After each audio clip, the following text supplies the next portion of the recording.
अब फिक्र की पॉलिटिकल फाइल खोलते हैं, शुद्ध देसी राजनीति वाली। इस फाइल में आज दो प्रमुख खबरें हैं, एक संसद के अंदर से और दूसरी संसद के बाहर से।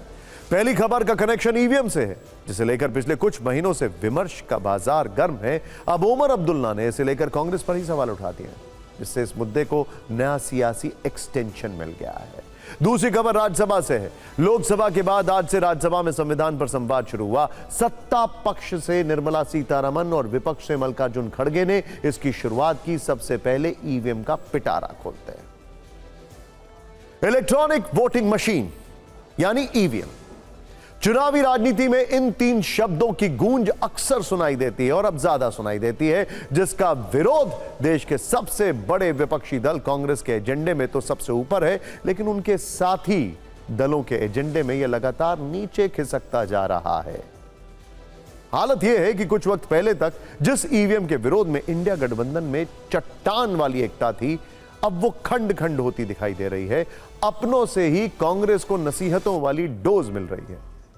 देखिए, सबसे नई नसीहत कांग्रेस के मजबूत साथी और जम्मू कश्मीर के सीएम ओमर अब्दुल्ला और ममता बनर्जी के भतीजे टीएमसी सांसद अभिषेक बनर्जी ने दी है। ओमर अब्दुल्ला ने कांग्रेस से ईवीएम का रोना बंद करके चुनावी नतीजों को कबूल करने के लिए कहा। टीएमसी सांसद अभिषेक बनर्जी ने कहा है कि उन्हें नहीं लगता कि ईवीएम पर लग रहे आरोपों में कोई भी दम है। अभिषेक बनर्जी के बयान को इस तरह से देखा जा सकता है कि कांग्रेस और टीएमसी के रिश्ते अक्सर खट्टे मीठे रहते हैं, लेकिन ओमर अब्दुल्ला ने तो जम्मू कश्मीर में कांग्रेस के साथ मिलकर चुनाव लड़ा है, कांग्रेस के समर्थन से सीएम बने हैं। फिर भी उन्होंने कांग्रेस को नसीहत देने में कड़े शब्दों का इस्तेमाल किया। ओमर अब्दुल्ला ने एक इंटरव्यू में कहा, जिस ईवीएम से आपके करीब 100 सांसद जीतते हैं, कुछ महीने बाद जब नतीजे आपके पक्ष में नहीं आए तो आप ईवीएम को दोष नहीं दे सकते। सुनिए ओमर अब्दुल्ला ने इस पर और क्या क्या कहा। I have no problem with you making an issue out of the EVMs, so long as you do it also when you win. The EVMs can't only be a problem when you lose the election, because they're the same EVMs. So when you get 100 plus members of parliament using the same EVMs and you celebrate that as sort of a victory for your party, you can't then a few months later turn around and say, well, actually, hang on, we don't like these EVMs because now the election results aren't going the way we would like them to. If you have problems with the EVMs, then you should be consistent in those problems. And the thing is, how can you have a problem with EVMs and then continue to fight elections? If you don't trust the machines, then you shouldn't be fighting. So you can't say, look, I don't trust the machines, but I'm going to fight, and if I win, then I'll keep quiet. Okay. But if I lose, then something's wrong with the machines. I lost. I keep reminding you.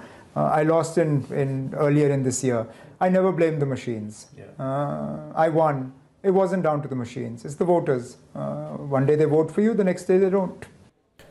3 दिन पहले प्रियंका गांधी ने लोकसभा में संविधान पर चर्चा के दौरान BJP को बैलेट पेपर से चुनाव जीतने की चुनौती दी थी। हरियाणा और महाराष्ट्र चुनाव के बाद कांग्रेस ने ईवीएम के खिलाफ राष्ट्रव्यापी आंदोलन का ऐलान किया था।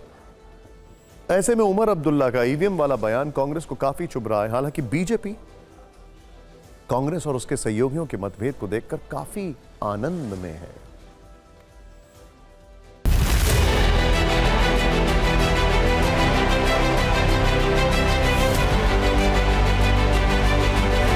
हमारा साथी अखिलेश जी और साथी पवार साहब, साथी ठाकरे साहब, ये सारे लोगों का ईवीएम का ऊपर उनका नजरिया अलग है। हम हमारा दोस्तों का नजरिया का रिस्पेक्ट करते हैं, बट वो नजरिया हमारा नजरिया नहीं है। कम से कम इंडी गठबंधन के लोग जब कांग्रेस को ये चीज़ कहते हैं, they should try to realise it. मुझे लगता है हम जब बोलते हैं उसको तो समझ में नहीं आता है। अभी तो इनका अलाइज ही बोल रहे हैं। किसी दल, किसी नेता के बारे में हमें कुछ नहीं कहना, लेकिन जो उन्होंने सुझाव दिया है, आप बात को ईवीएम तक मत पहुंचाइए। जो सुझाव दिया है कि बीजेपी से मुकाबला करने के लिए सोशल मीडिया है, आपको इनका भी साथ लेना पड़ेगा। इनके साथ साथ आपको बूथ स्तर पर भी काम करना पड़ेगा। वो उन्होंने सुझाव दिया है, मैं उनके सुझाव से सहमत हूँ कि मीडिया का भी साथ लेना पड़ेगा और बूथ स्तर पर भी आपको काम करना पड़ेगा। मुझे नहीं लगता है कि ये जो एलिगेशन है इसमें कोई सब्सटेंस है। अगर फिर भी किसी को लगता है कि भाई ईवीएम मैनिपुलेट हो सकता है, ईवीएम हैक हो सकता है, तो मुझे लगता है डेलीगेशन जाके इलेक्शन कमीशन को मिलना चाहिए, मिलके एक डेमो दिखाना चाहिए कि भाई ये टेक्नोलॉजी से या ये सॉफ्टवेयर से या ये मैलवेयर से आपका ईवीएम हैक हो सकता है, और अगर वो भी नहीं कर सकता है तो इसको लेके नीचे आंदोलन करें। भाई खाली 2-3 टिप्पणी करने से नहीं होता है। देखिए, अब सवाल है कि क्या कांग्रेस इंडिया गठबंधन में अलग थलग पड़ती जा रही है। ये सवाल इसलिए उठे क्योंकि पहले अडानी के मुद्दे पर संसद में समाजवादी पार्टी और टीएमसी ने साथ छोड़ दिया, फिर इंडिया गठबंधन के नेतृत्व के मुद्दे पर समाजवादी पार्टी, एनसीपी, शरद गुट और आरजेडी तीनों ममता बनर्जी के पीछे खड़े हो गए, उनके साथ खड़े हो गए। अब ईवीएम पर जम्मू कश्मीर के मुख्यमंत्री ओमर अब्दुल्ला और टीएमसी सांसद अभिषेक बैनर्जी ने नसीहत दे डाली है।